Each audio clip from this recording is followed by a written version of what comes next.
नमस्कार, स्वागत है आपका द ग्राउंड रिपोर्ट में। मैं हूं समीर आत्मजमिश्र। गृह मंत्री अमित शाह का संसद में आकर बयान देना सिर्फ सरकार का फैसला है या फिर राहुल गांधी ने सरकार को ऐसी राजनीतिक स्थिति में पहुंचा दिया है जहां मोदी सरकार के पास पीछे हटने के अलावा कोई आसान रास्ता नहीं बचा? क्योंकि जरा तस्वीर देखिए, विपक्ष लगातार छात्र प्रदर्शनों पर सरकार से जवाब मांग रहा था। राहुल गांधी ने इसे सिर्फ छात्रों का मुद्दा नहीं रहने दिया, बल्कि इसे सरकार की जवाबदेही और लोकतंत्र का सवाल बना दिया। और अब सरकार कह रही है कि गृह मंत्री अमित शाह इस मुद्दे पर संसद में पूरी और विस्तृत चर्चा के लिए तैयार है। तो सवाल यही है, क्या राहुल गांधी की रणनीति काम कर गई? क्या मोदी और अमित शाह को फिर विपक्ष के दबाव में अपना रुख बदलना पड़ा? और सबसे बड़ा सवाल तो ये कि क्या संसद में अमित शाह का बयान इस पूरे विवाद को खत्म करेगा या सरकार की मुश्किलें और बढ़ाएगा? आज के इस वीडियो में इसी को समझने की कोशिश करते हैं। पिछले कुछ दिनों से संसद का माहौल इस मुद्दे को लेकर लगातार गर्म है। संसद के मानसून सत्र का यह आखिरी हफ्ता है और 13 तारीख तक सत्र है, यानी अब सिर्फ 3 दिन और। राहुल गांधी समेत समूचे विपक्ष ने कल स्पष्ट संकेत दे दिया कि अमित शाह छात्रों पर हमले के बारे में जब तक बयान नहीं देते तब तक सदन नहीं चलेगी। विपक्ष की मांग है कि छात्रों के खिलाफ हुई कार्रवाई पर सरकार जवाब दे और जिम्मेदारी तय हो। विपक्ष ने इस मांग को लेकर सरकार पर लगातार दबाव बनाए रखा है। कांग्रेस की ओर से 3 प्रमुख मांगों को लेकर भी जोर दिया गया: छात्रों पर बर्बर कार्रवाई की जांच और जवाबदेही, प्रधानमंत्री की माफी और राम मंदिर ट्रस्ट से जुड़े विवाद पर कार्रवाई और स्पष्टीकरण। 2 हफ्ते से ज्यादा के गतिरोध के बाद कल संसदीय कार्य मंत्री किरेन रिजिजू ने कहा कि अमित शाह छात्र प्रदर्शनों पर फुल एंड डिटेल्ड डिस्कशंस के लिए तैयार है। यानी सरकार की तरफ से अब बातचीत और जवाब देने की पेशकश सामने आ गई है। और यहीं से राहुल गांधी के दबाव के आगे झुकने या सरेंडर करने की कहानी की शुरुआत होती है। दरअसल राजनीति में सिर्फ सवाल पूछना और सरकार से जवाब मांगना दो अलग चीजें हैं। यदि कोई विपक्षी नेता सरकार से सवाल पूछता है और सरकार जवाब देकर आगे बढ़ती है तो मामला वहीं खत्म हो जाता है। लेकिन यदि विपक्ष उस मुद्दे को लगातार संसद में बनाए रखे, उसे जनता के बीच ले जाए और सरकार को जवाब देने को विवश कर दे, तो कहानी बदल जाती है। राहुल गांधी ने छात्र आंदोलन को इसी तरह अकाउंटेबिलिटी के मुद्दे में बदलने की कोशिश की है। उनका संदेश यह है कि सवाल सिर्फ छात्रों के प्रदर्शन का नहीं है, सवाल यह है कि सरकार प्रदर्शनकारियों के साथ कैसा व्यवहार करती है, और अगर पुलिस कार्रवाई हुई तो उसकी जिम्मेदारी और जवाबदेही किसकी है। पुलिस के साथ सादी वर्दी में छात्रों पर हमले करने वाले कौन है? यही वजह है कि अब अमित शाह का बयान अपने आप में एक राजनीतिक घटना बन गया है। हालांकि इस मुद्दे को मोदी शाह का विपक्ष के आगे सरेंडर होना भी नहीं कहा जाएगा, क्योंकि सरकार ये नहीं कह रही है कि विपक्ष के दबाव में वो झुक गई है, बल्कि सरकार का अपना अलग तर्क है। सरकार का कहना है कि वो चर्चा के लिए तैयार है और विपक्ष को सदन चलने देना चाहिए। जरा ध्यान दीजिएगा, विपक्ष को सदन चलने देना चाहिए। लेकिन राजनीतिक तौर पर सवाल जरूर बनता है, क्योंकि अगर सरकार पहले इस मुद्दे को सिर्फ राजनीतिक हंगामा मान रही थी और अब गृह मंत्री को संसद में जवाब देने की पेशकश कर रही है, तो इसका मतलब है कि विपक्ष का दबाव कम से कम राजनीतिक रूप से असर पैदा कर रहा है। लेकिन इसी के साथ रिजिजू ये भी कहते हैं कि अमित शाह बयान देंगे, लेकिन विपक्ष को सुनना पड़ेगा, विपक्ष भागेगा नहीं। अब अगर सरकार सचमुच विपक्ष के सवालों का जवाब देने के लिए तैयार है, तो फिर शर्त क्यों? और क्या यह शर्त इसलिए है कि सरकार अपने नैरेटिव को मजबूती से संसद में रखना चाहती है? और सरकार ये कैसे उम्मीद कर सकती है कि विपक्ष गृह मंत्री के बयानों को चुपचाप वो सुन लेगा? कहने का मतलब ये कि अमित शाह सदन में जो कुछ भी बोले, विपक्षी नेता उसे चुपचाप कान लगाकर सुने, अमित शाह चाहे जो बोले। यानी छात्रों के प्रतिरोध के मुद्दे को इतना झेलने के बावजूद सरकार का रुख अभी बदला नहीं, या यूं कहें कि ऐंठन नहीं गई।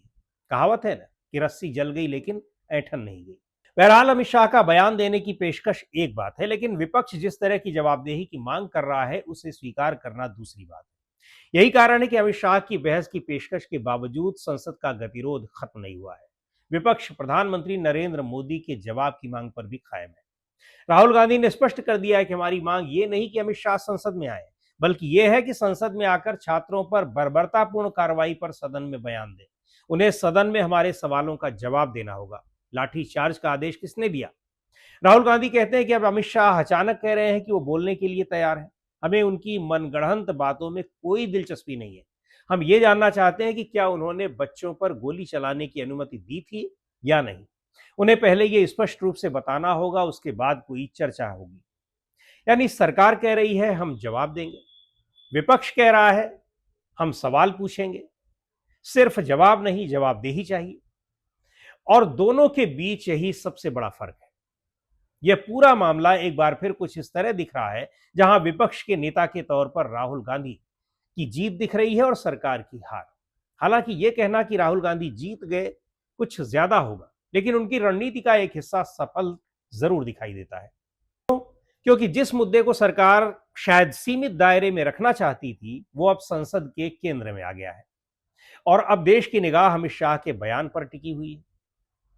यानी विपक्ष ने सरकार को डिफेंसिव पोजीशन में लाने की कोशिश की है और कामयाबी हासिल की है, लेकिन सरकार भी पूरी तरह डिफेंसिव नहीं है। वो चर्चा की पेशकश करके ये संदेश देना चाहती है कि हम भाग नहीं रहे हैं, हम जवाब देने के लिए तैयार हैं और यही आने वाले दिनों की असली राजनीतिक लड़ाई होगी। दरअसल अमित शाह के लिए संसद में सिर्फ बयान देना काफी नहीं होगा, उन्हें 3 सवालों का जवाब देना होगा।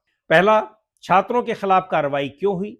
दूसरा, क्या कार्रवाई जरूरत से ज्यादा थी? और तीसरा, अगर कहीं पुलिस या प्रशासन ने सीमा पार की तो जिम्मेदारी किसकी होगी?